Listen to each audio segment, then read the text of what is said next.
Welcome to the bold analysis, ladies and gentlemen. Thank you very much for your continued support. I want us to look at Raila Odinga's Supreme Court case. And I want to say that because this is something that borders law and there is a lot of constitutional aspects that are playing out, that is coming out, I would want to remain very factual and actually do direct reporting so that someone should have an understanding of what exactly is going on at the court. And I'll keep on the Supreme Court analysis for the next 14 days. We'll be doing more on the update, but not just making fictions and more of opinions. But I'll try to give the factual update about the progress of the case. So you can bank on the bold for this. Kindly subscribe to our channel. We are still moving on. We had a 2 weeks extension of Sarah's medical appeal fundraiser. She's one of our subscribers and she's locked in Kenyatta Hospital suffering acute leukemia. So after doing the first round, 21 days challenge, we could be in a position to cover part of the bill, and what remained is 215,000.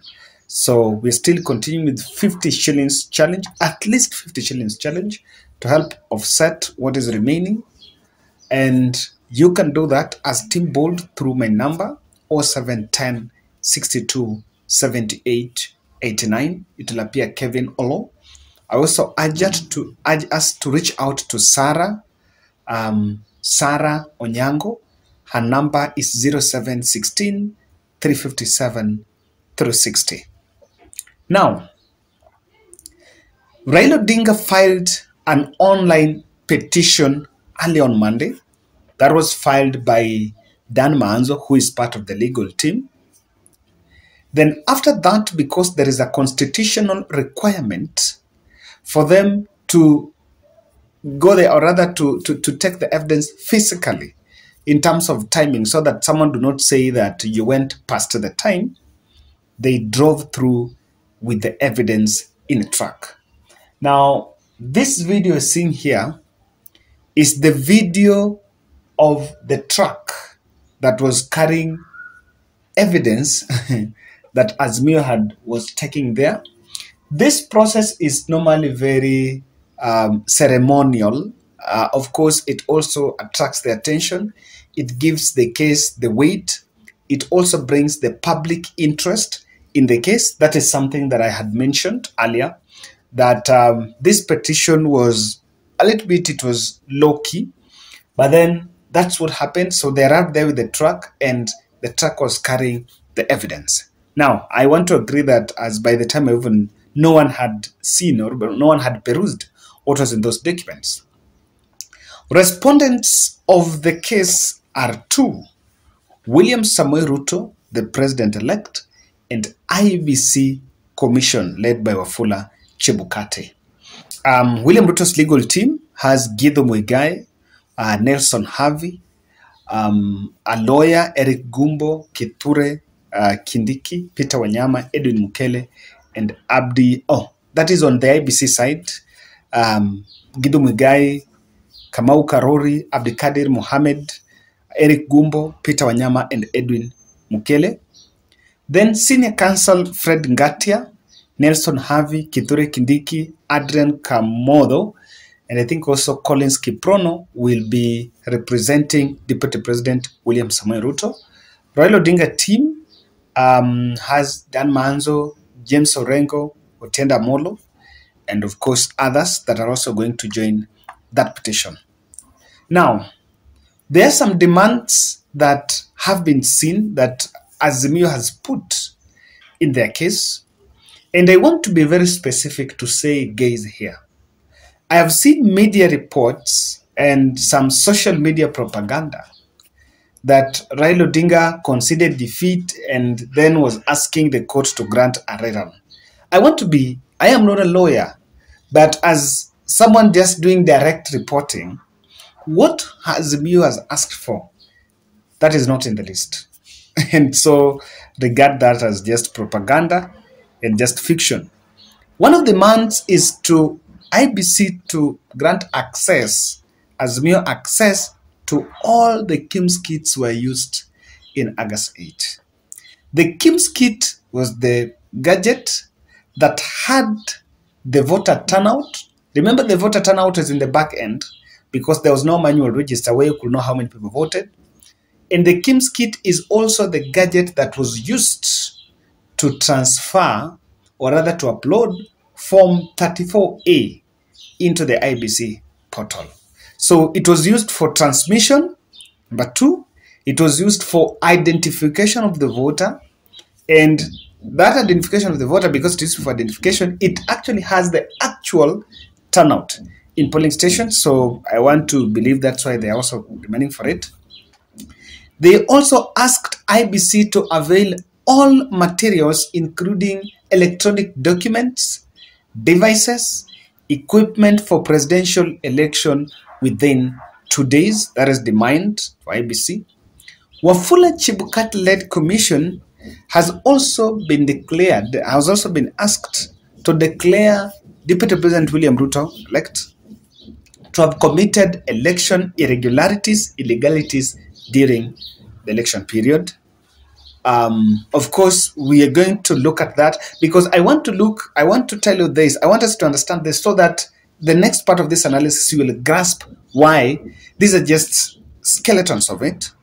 Then there is also they're asking the court to declare Wafula Chebukati to have committed election offenses and be prosecuted. That is Azimio lawyers asking the court that. And there is also another petition that has been launched by Tom Ojenda. Tom Ojenda, I think, is the Kisumu senator. And they're also challenging that. I want to believe that at appropriate time, those two petitions might be consolidated, even though they have different grounds, because the Tom Ojenda are talking more of an electronic gadget that is there.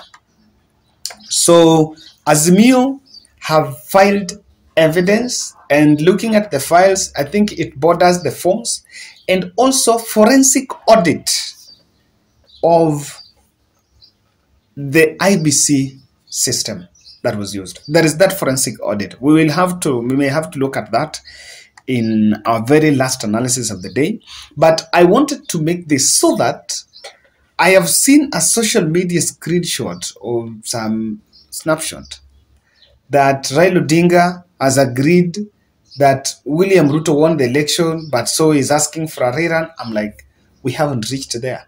But because the social media space is, and most of these newspapers or most of these online websites are running with different narratives, or they are pursuing different agendas, we'll actually see that. But I want us to, as people who watch the board, I want us to cut, to make this be a factual, I want us to give it a factual approach so that everything that we say is something that is being reported. Now, what after that, the petition will be served to Ngatia's team. They will be in a position to, after being served, to take 4 days to file a response.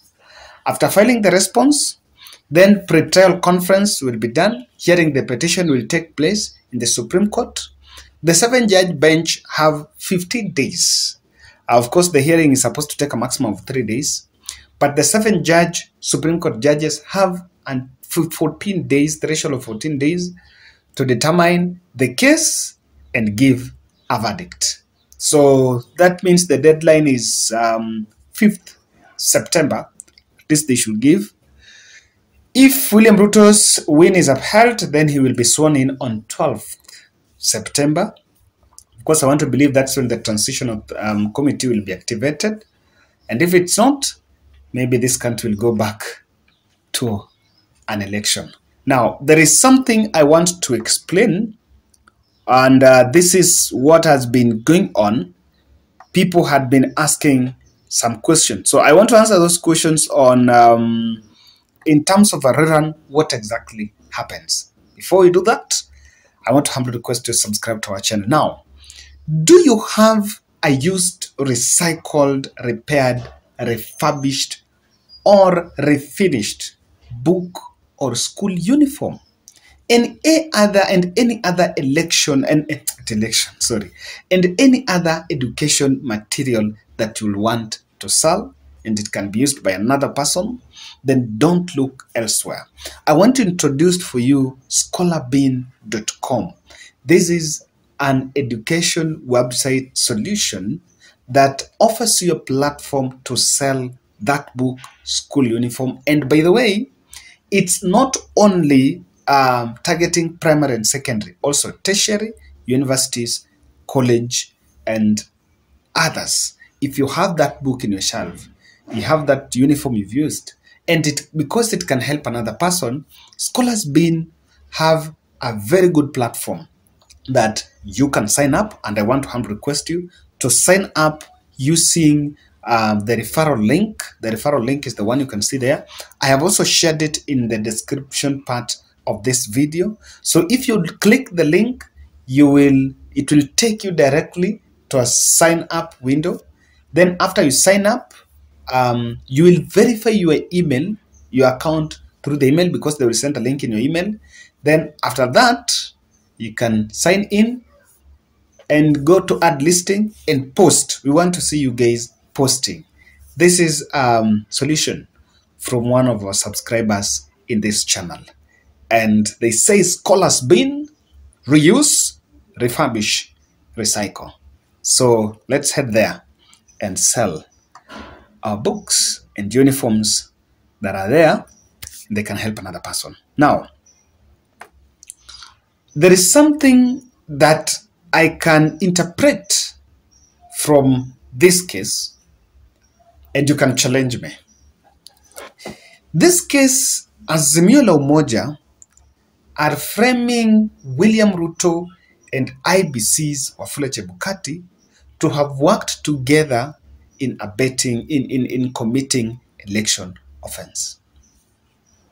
If you look at one of the demands, they are asking the court to compel, of course, compelling a commission to declare that William Ruto committed election offenses.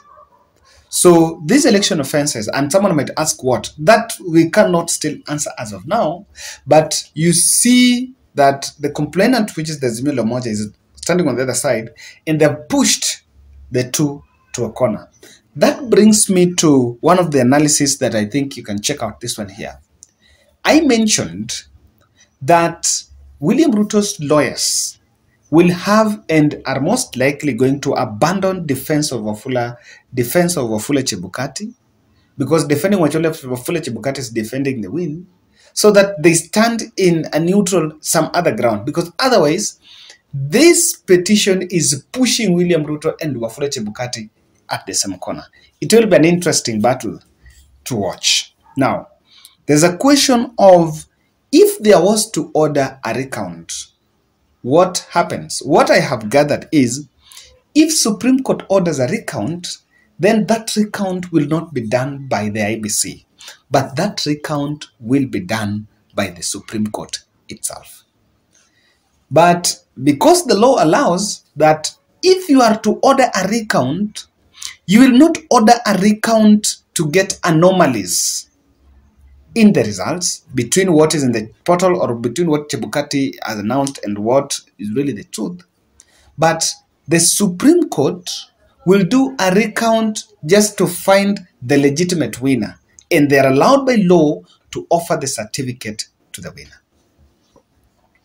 That to me is something that you can see purely. Now, I checked social media pages was saturated by one narrative that, do Azimio have a case or they have no evidence? Do they have evidence or they don't have a case? Now, one thing I can see is this. I think because at this phase they're going to serve, they're going to serve the other side. You cannot serve the accused your evidence. So these people who are saying that Azimio la Umoja do not have evidence, I think they're just targeting that narrative with the Kenyan so that they can reduce the weight of that case. But the truth of the matter here is, whatever was filed at the commission, at Supreme Court, is a constitutional requirement. But they must keep their evidence tight. Because if you want to serve the accused, you just serve him the case. It's like many accused, so I must just come and serve you this, and this, what is happening. So it is a skeleton. Now, I want us to believe, to get one thing right here, that the narrative that is peddling that Arizona do not have a case to answer or not, it is just a narrative that is done by social media lawyers and social media loyalists to reduce the weight of that case. But at this level, you will not expect Azimio Umoja lawyers to provide the evidence to Kenya Kwanza lawyers. So that of it, much of it will be seen at the trial, hearing of the case. Now, the evidence on IBC malpractice, if you ask me, what will tilt and will actually attract the attention of the country is the audit of the IBC electronic infrastructure. Because the others are more on clerical work, clerical flaws, where someone, this one doesn't have a sticker, the serial number are different. But the forensic audit of the IBC electronic infrastructure, according to me, is what will change the scales. And we are looking out for that. So guys, that's my bold analysis on that. And I want to get to the comment section. We have many lawyers here, quite a number of them.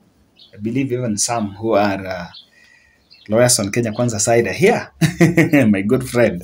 So get to us in the comment section and add what you have.